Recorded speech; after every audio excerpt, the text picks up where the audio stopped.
ನಮಸ್ಕಾರ ವೀಕ್ಷಕರೇ, ಪ್ರಸ್ತುತ ಸಮಾಚಾರಕ್ಕೆ ಸ್ವಾಗತ. ಇಂದು ಜೂನ್ 12, 2025ರಂದು ಭಾರತದಲ್ಲಿ ಒಂದು ಅತ್ಯಂತ ದುರದೃಷ್ಟಕರ ವಿಮಾನ ಅಪಘಾತ ಸಂಭವಿಸಿದೆ. ಅಹಮದಾಬಾದ್ ವಿಮಾನ ನಿಲ್ದಾಣದಿಂದ ಲಂಡನ್ಗೆ ಹೊರಟಿದ್ದ ಏರ್ ಇಂಡಿಯಾ ವಿಮಾನ A571 ಟೇಕ್ ಆಫ್ ಆದ ಕೆಲವೇ ಕ್ಷಣಗಳಲ್ಲಿ ಅಪಘಾತಕ್ಕೀಡಾಗಿದೆ. ಅಪಘಾತದ ವಿವರಗಳು: ವಿಮಾನ ಸಂಖ್ಯೆ A571 ಬೋಯಿಂಗ್ 787 ಡ್ರೀಮ್ ಲೈನರ್ ಅಹಮದಾಬಾದ್ನ ಸರ್ದಾರ್ ವಲ್ಲಭಭಾಯ್ ಪಟೇಲ್ ಅಂತಾರಾಷ್ಟ್ರೀಯ ವಿಮಾನ ನಿಲ್ದಾಣದಿಂದ ಲಂಡನ್ ಗ್ಯಾಟ್ವಿಕ್ಗೆ ಪ್ರಯಾಣ ಬೆಳೆಸಿತ್ತು. ಮಧ್ಯಾಹ್ನ ಸುಮಾರು 1:39ಕ್ಕೆ IST ವಿಮಾನವು ಟೇಕ್ ಆಫ್ ಆದ ಕೂಡಲೇ ತಾಂತ್ರಿಕ ದೋಷ ಎದುರಿಸಿದೆ ಎಂದು ಪ್ರಾಥಮಿಕ ವರದಿಗಳು ತಿಳಿಸಿವೆ. ಏರ್ ಟ್ರಾಫಿಕ್ ಕಂಟ್ರೋಲ್ಗೆ ATC ಮೇಡೆ ಕರೆ ಮಾಡಲಾಗಿದೆಯಾದರೂ ಯಾವುದೇ ಹೆಚ್ಚಿನ ಸಂವಹನ ನಡೆಸಲು ಸಾಧ್ಯವಾಗಿಲ್ಲ. ದುರದೃಷ್ಟಕರವಾಗಿ ಈ ವಿಮಾನವು ವಿಮಾನ ನಿಲ್ದಾಣದ ಸಮೀಪದ ಮೇಘಾನಿನಗರ ಪ್ರದೇಶದ ಬಿಜೆ ವೈದ್ಯಕೀಯ ಕಾಲೇಜಿನ ವೈದ್ಯರ ಹಾಸ್ಟೆಲ್ನ ವಸತಿ ವಿಭಾಗ ಮತ್ತು ಊಟದ ಹಾಲ್ ಮೇಲೆ ಬಿದ್ದಿದೆ. ಅಪಘಾತದ ತೀವ್ರತೆಯಿಂದಾಗಿ ಭಾರೀ ಹೊಗೆ ಮತ್ತು ಬೆಂಕಿ ಕಾಣಿಸಿಕೊಂಡಿದೆ.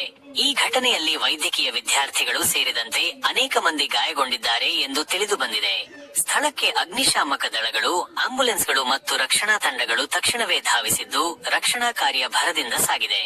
ಪ್ರಯಾಣಿಕರ ಮಾಹಿತಿ ಮತ್ತು ಪ್ರತಿಕ್ರಿಯೆ: ವಿಮಾನದಲ್ಲಿ 242 ಪ್ರಯಾಣಿಕರು ಮತ್ತು 12 ಸಿಬ್ಬಂದಿ, 2 ಪೈಲಟ್ಗಳು ಮತ್ತು 10 ಕ್ಯಾಬಿನ್ ಸಿಬ್ಬಂದಿ ಇದ್ದರು ಎಂದು ಏರ್ ಇಂಡಿಯಾ ಸಂಸ್ಥೆ ಖಚಿತಪಡಿಸಿದೆ. ಅಪಘಾತದ ಕುರಿತು ಏರ್ ಇಂಡಿಯಾ ಅಧಿಕೃತ ಹೇಳಿಕೆ ಬಿಡುಗಡೆ ಮಾಡಿದ್ದು, ಫ್ಲೈಟ್ A571 ಅಹಮದಾಬಾದ್ ಲಂಡನ್ ಗ್ಯಾಟ್ವಿಕ್ ಮಾರ್ಗದಲ್ಲಿ ಇಂದು ಜೂನ್ 12, 2025ರಂದು ಒಂದು ಘಟನೆಗೆ ಒಳಗಾಗಿದೆ. ನಾವು ವಿವರಗಳನ್ನು ಪರಿಶೀಲಿಸುತ್ತಿದ್ದೇವೆ ಮತ್ತು ಹೆಚ್ಚಿನ ಮಾಹಿತಿಯನ್ನು ಆದಷ್ಟು ಬೇಗ ಹಂಚಿಕೊಳ್ಳುತ್ತೇವೆ ಎಂದು ತಿಳಿಸಿದೆ. ಘಟನೆಯ ಕುರಿತು ಕೇಂದ್ರ ನಾಗರಿಕ ವಿಮಾನಯಾನ ಸಚಿವ ರಾಮ್ ಮೋಹನ್ ನಾಯ್ಡು ಕಿಂಜರಾಪು ಅವರು ತೀವ್ರ ಆಘಾತ ವ್ಯಕ್ತಪಡಿಸಿದ್ದು, ಇದು ವಿನಾಶಕಾರಿ ಘಟನೆ ಎಂದು ಬಣ್ಣಿಸಿದ್ದಾರೆ. ಮುಂದಿನ ಕ್ರಮಗಳು: ಈ ಘಟನೆ ದೇಶಾದ್ಯಂತ ಆಘಾತವನ್ನುಂಟು ಮಾಡಿದೆ.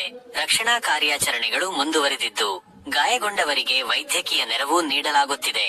ವಿಮಾನ ಅಪಘಾತಕ್ಕೆ ನಿಖರ ಕಾರಣ ಏನೆಂದು ತಿಳಿಯಲು ತನಿಖೆ ಪ್ರಾರಂಭವಾಗಿದೆ. ವೀಕ್ಷಕರೇ, ಅಹಮದಾಬಾದ್ನಲ್ಲಿ ಇಂದು ಮಧ್ಯಾಹ್ನ ಸಂಭವಿಸಿದ ಏರ್ ಇಂಡಿಯಾ ವಿಮಾನ ಅಪಘಾತ ಇಡೀ ದೇಶವನ್ನೇ ಬೆಚ್ಚಿ ಬೀಳಿಸಿದೆ. ಲಂಡನ್ಗೆ ಹೊರಟಿದ್ದ A571 ವಿಮಾನ ಟೇಕ್ ಆಫ್ ಆದ ಕೆಲವೇ ಕ್ಷಣಗಳಲ್ಲಿ ಪತನಗೊಂಡಿದ್ದು 242 ಜನರ ಜೀವಗಳನ್ನು ಬಲಿ ತೆಗೆದುಕೊಂಡಿದೆ. ಈ ದುರಂತಕ್ಕೆ ಕಾರಣಗಳೇನು ಎಂಬ ಬಗ್ಗೆ ಪ್ರಾಥಮಿಕ ಮಾಹಿತಿಗಳು ಹೊರಬೀಳುತ್ತಿವೆ. ದುರಂತಕ್ಕೆ ಕಾರಣಗಳೇನು? ತಾಂತ್ರಿಕ ದೋಷ ಇದು ಅಪಘಾತಕ್ಕೆ ಪ್ರಮುಖ ಕಾರಣ ಎಂದು ಪ್ರಾಥಮಿಕವಾಗಿ ಹೇಳಲಾಗುತ್ತಿದೆ. ವಿಮಾನ ಟೇಕ್ ಆಫ್ ಆದ ಕೆಲವೇ ನಿಮಿಷಗಳಲ್ಲಿ ಮೇಡೆ ಸಂದೇಶವನ್ನು ATC ಆಫ್ ಏರ್ ಟ್ರಾಫಿಕ್ ಕಂಟ್ರೋಲ್ಗೆ ಕಳುಹಿಸಿದೆ. ಇದರ ನಂತರ ವಿಮಾನದ ಸಂಪರ್ಕ ಕಡಿತಗೊಂಡಿದೆ.